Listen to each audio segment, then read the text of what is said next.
الرحيم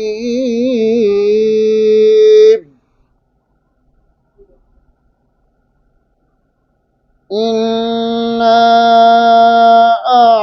أعطيناك الكوثر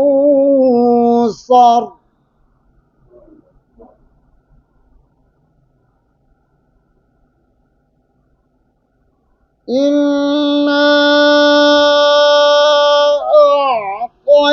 أعطيناك الكوثر فصل لربك وانهر إن شانئك هو الأبتر صدق الله العظيم.